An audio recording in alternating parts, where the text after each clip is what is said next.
The story begins in the freezing early hours of Christmas morning, 1997. In Brighton, England, a young woman named Rachel Ryan makes a fateful decision. Drunk and cold after a night out, she decides to walk home alone, ignoring the pleas of her friends to wait for a taxi. It's the kind of mistake, the narrator tells us, that most of us are lucky enough to never make, the kind that can cost you your life. As Rachel totters down her street, a man struggles with a fridge on the side of a van. He cries out in pain, clutching his back. Rachel, being kind, stumbles over to help. It is the last thing she remembers. A wet cloth slaps across her face, an acrid smell fills her nostrils, and she blacks out, hurled into the dark belly of the van. In 1997, a young detective sergeant named Roy Grace is one of the officers investigating Rachel's disappearance. The case is dubbed Operation Sundown. It quickly becomes linked to another, more terrifying investigation. Operation Houdini, the hunt for a serial rapist known as the Shoe Man. His signature is unique and chilling. He assaults women and steals one of their high-heeled designer shoes and their panties. Rachel, her friends tell Grace, was obsessed with expensive shoes. But Rachel Ryan is different. The other victims were left alive. Rachel is simply gone. Despite a massive search, no trace of her is ever found. The Shoe Man attacks seem to stop just as suddenly as they began, and the case goes cold, leaving a permanent scar on Roy Grace's career and conscience. 12 years later, it is New Year's Eve. Roy Grace is now a detective superintendent, a man haunted by the disappearance of his own wife, Sandy, nearly a decade ago. He is trying to move on, living with his new love, Cleo, who is pregnant with their child. But the past is never truly gone. As the city celebrates, a woman named Nicola Taylor is at a ball in the Metropole Hotel. She leaves the party and is lured into a hotel room by a blonde woman who seems to be struggling with her keycard. The moment Nicola helps her, she's attacked. The attacker is a man in drag, wearing a mask. He ties her to the bed and, in a horrifying act of violation, forces her to use the stiletto heel of her own expensive Marc Jacobs shoe on herself before he rapes her. When he leaves, he takes all her clothes, including both shoes. The detail that chills Roy Grace to the bone is the name used to book the hotel room, Marcia Morris. It is the same name the Shoe Man used 12 years ago. The Shoe Man is back, and his attacks escalate with terrifying speed. The next victim is Roxy Pierce. Her husband is away on business. The attacker, later identified as a career criminal named Darren Spicer, has been working a maintenance job at a hotel, learning their systems. He hides in Roxy's wardrobe, waiting. He watches her undress and put on a pair of Jimmy Choo stilettos, seemingly for a lover she's expecting. He attacks her, subjecting her to the same shoe-related violation as Nicola. Then comes Mandy Thorpe. She's a young, drunk girl on the ghost train at Brighton Pier. Her attack is different. It's brutal, fast, and violent. She's hit with a hammer and raped. The attacker takes her shoes, cheap, fake Jimmy Choos. The spree continues. A woman named Dee Birchmore is stalked by a man in drag, a figure Grace's team captures on CCTV. The man watches her buy a pair of blue Manolo Blahniks. He knows her schedule because she posts everything on Facebook and Twitter.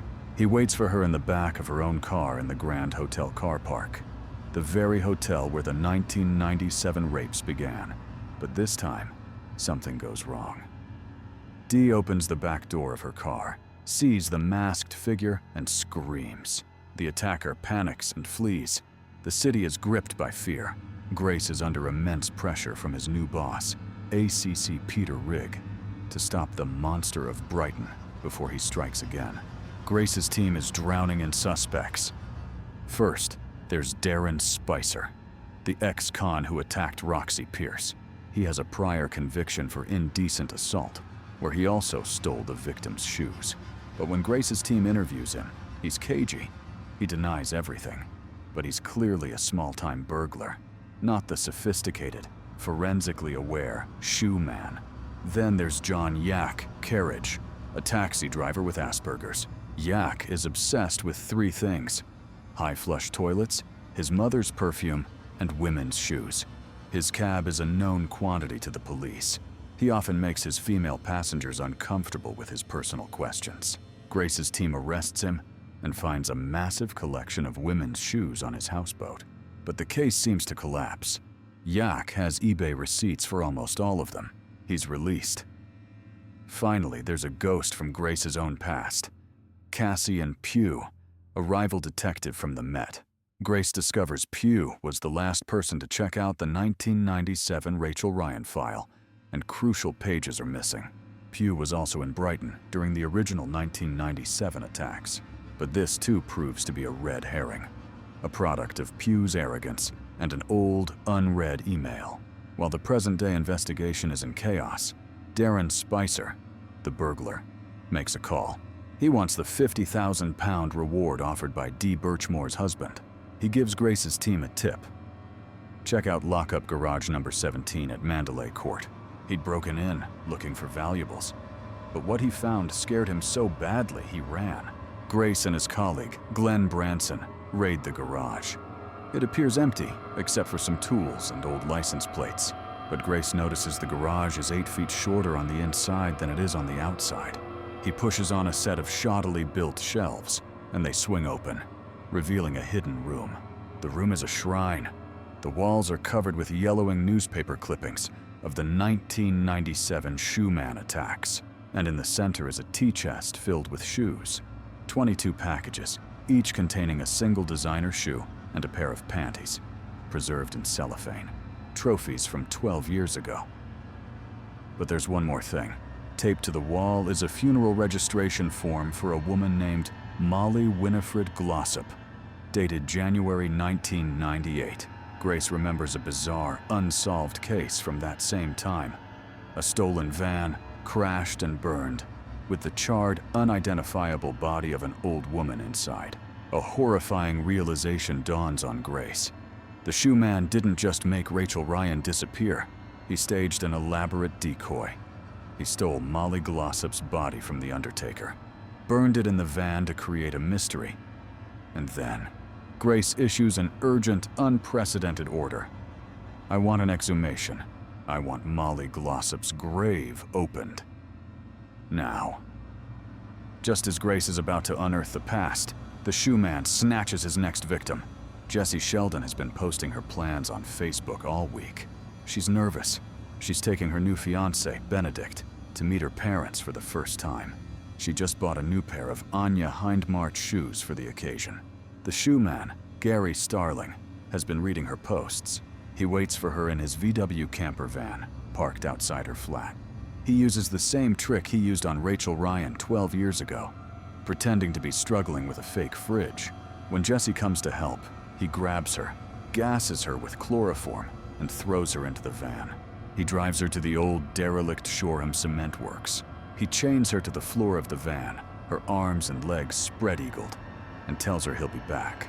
Jessie, a kickboxing novice, lies in the terrifying darkness, fighting panic, knowing she has to find a way to fight back. Roy Grace is fighting a war on two fronts. At the Lawn Memorial Cemetery, under the glare of floodlights, a mechanical digger opens Molly Glossop's grave. The team hoists the coffin to the surface. It is intact. They open the lid. Inside is not the body of an 81-year-old woman. It is the perfectly preserved, mummified remains of a young woman, wrapped in plastic. It is Rachel Ryan. The pathologist, Nadiuska de Sancha, begins the post-mortem. It's confirmed. The body is Rachel's. She was killed by a blow to the head. And then, Nadiuska makes the discovery that will break the case wide open. Tucked deep inside the body is a condom. It has been preserved for 12 years. Meanwhile, Grace's team traces Jessie Sheldon's missing phone. It's pinging from a cell tower covering the Shoreham Cement Works. Grace checks the security contract for the derelict site. The company monitoring it is Sussex Remote Monitoring Services. The owner? Gary Starling. Grace calls the company. The on-duty monitor, Dunstan Christmas, confirms the feed to the cement works is down. The owner, Mr. Starling, had it suspended. At the same time, the DNA lab rushes the results from the condom found in Rachel Ryan's body. It's a familial match to Elizabeth Wyman Bentham. Grace calls her. She has one brother, Gary Starling. Grace finally has his man. He scrambles the armed response units. "He's at the cement works," he roars. He has Jessie Sheldon. Inside the plant, Jessie is fighting for her life. Starling returns. He removes the tape from her mouth, holding a knife, telling her what he's going to make her do with the shoe. But as he's distracted, Jessie remembers her training. She lashes out, kicking him square in the face. She grabs the stiletto heel, and with all her strength, slams it into his eye. He screams in agony, a terrible, wounded howl. She grabs his knife and flees into the pitch-black labyrinth of the factory. He stalks her, using his night vision binoculars. He finds her high on a gantry. As he climbs the ladder, she kicks him, shattering his kneecap. He falls, but not before slashing her Achilles tendon.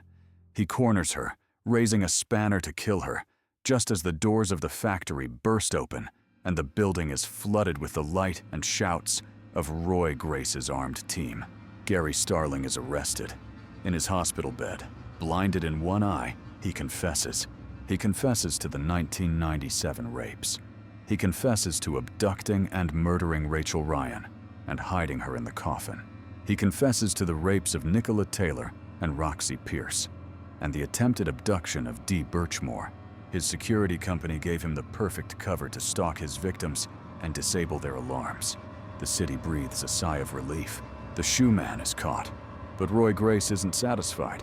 Starling confesses to everything, except the ghost train rape of Mandy Thorpe. He insists it wasn't him. The novel ends with a chilling, quiet horror.